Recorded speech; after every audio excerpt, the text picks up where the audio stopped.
അധ്യായം 2. അങ്ങനെ ആകാശവും ഭൂമിയും അവയിലുള്ള സമസ്തവും പൂർണ്ണമായി. ദൈവം തൻ്റെ ജോലി 7-ാം ദിവസം പൂർത്തിയാക്കി.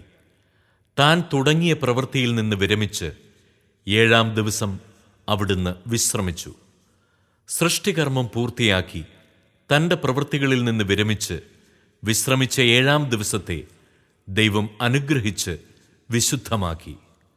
ഇതാണ് ആകാശത്തിൻ്റെയും ഭൂമിയുടെയും ഉൽപ്പത്തി ചരിത്രം. ദൈവമായ കർത്താവ് ആകാശവും ഭൂമിയും സൃഷ്ടിച്ച നാളിൽ ഭൂമിയിൽ പുല്ലോ ചെടിയോ മുളച്ചിരുന്നില്ല. കാരണം അവിടുന്ന് ഭൂമിയിൽ മഴ പെയ്ച്ചിരുന്നില്ല. കൃഷി ചെയ്യാൻ മനുഷ്യനുണ്ടായിരുന്നുമില്ല. എന്നാൽ ഭൂമിയിൽ നിന്ന് ഒരു മൂടൽ മഞ്ഞ് ഉയർന്ന് ഭൂതലമെല്ലാം നനച്ചു. ദൈവമായ കർത്താവ് ഭൂമിയിലെ പൂഴി കൊണ്ട് മനുഷ്യനെ രൂപപ്പെടുത്തുകയും ജീവന്റെ ശ്വാസം അവൻ്റെ നാസാരന്ധ്രങ്ങളിലേക്ക് നിശ്വസിക്കുകയും ചെയ്തു. അങ്ങനെ മനുഷ്യൻ ജീവനുള്ളവനായി തീർന്നു. അവിടുന്ന് കിഴക്ക് ഏദനിൽ ഒരു തോട്ടമുണ്ടാക്കി താൻ രൂപം കൊടുത്ത മനുഷ്യനെ അവിടെ താമസിപ്പിച്ചു. കാഴ്ചയ്ക്ക് കൗതുകവും ഭക്ഷിക്കാൻ സ്വാദുമുള്ള പഴങ്ങൾ കായ്ക്കുന്ന എല്ലാത്തരം വൃക്ഷങ്ങളും അവിടുന്ന് മണ്ണിൽ നിന്ന് പുറപ്പെടുവിച്ചു. ജീവന്റെ വൃക്ഷവും നന്മതിന്മകളെക്കുറിച്ചുള്ള അറിവിന്റെ വൃക്ഷവും തോട്ടത്തിന്റെ നടുവിൽ അവിടുന്ന് വളർത്തി. തോട്ടം നനയ്ക്കാൻ ഏദനിൽ നിന്ന് ഒരു നദി പുറപ്പെട്ടു. അവിടെ വെച്ച് അത് 4 കൈവഴികളായി പിരിഞ്ഞു. ഒന്നാമത്തേതിൻ്റെ പേര് പിഷോൺ. അത് സ്വർണത്തിൻ്റെ നാടായ ഹവില മുഴുവൻ ചുറ്റിയൊഴുകുന്നു. ആ നാട്ടിലെ സ്വർണം മേൽത്തരമാണ്. അവിടെ സുഗന്ധദ്രവ്യങ്ങളും പവിഴക്കല്ലുകളുമുണ്ട്. രണ്ടാമത്തെ നദിയുടെ പേര് ഗിഹോൺ.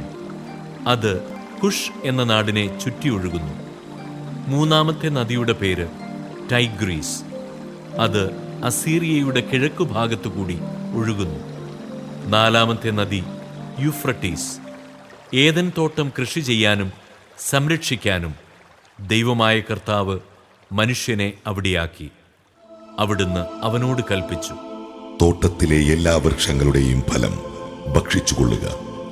എന്നാൽ നന്മതിന്മകളെക്കുറിച്ചുള്ള അറിവിന്റെ വൃക്ഷത്തിലെ ഫലം നീ തിന്നരുത്. തിന്നുന്ന ദിവസം നീ മരിക്കും. ദൈവമായ കർത്താവ് അരുളി ചെയ്തു, മനുഷ്യൻ ഏകനായിരിക്കുന്നത് നന്നല്ല. അവന് ചേർന്ന ഇണയെ ഞാൻ നൽകും.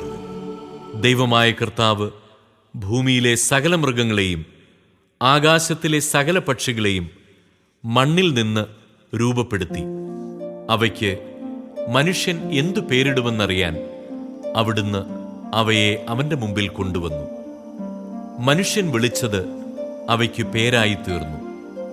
എല്ലാ കന്നുകാലികൾക്കും ആകാശത്തിലെ പറവകൾക്കും വയലിലെ മൃഗങ്ങൾക്കും അവൻ പേരിട്ടു. എന്നാൽ തനിക്കിണങ്ങിയ തുണയെ കണ്ടില്ല.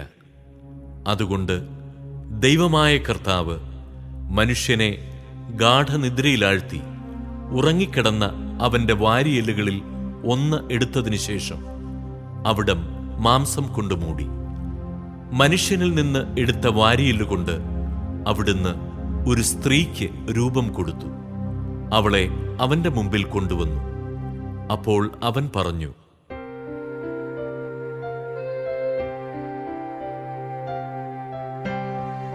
നരനിൽ നിന്നെടുക്കപ്പെട്ടതുകൊണ്ട് നാരിയെന്ന് ഇവൾ വിളിക്കപ്പെടും. അതിനാൽ പുരുഷൻ മാതാപിതാക്കളെ വിട്ട് ഭാര്യയോട് ചേരും. അവർ ഒറ്റ ശരീരമായി തീരും. പുരുഷനും അവന്റെ ഭാര്യയും നഗ്നരായിരുന്നു. എങ്കിലും അവർക്ക് ലജ്ജ തോന്നിയിരുന്നില്ല.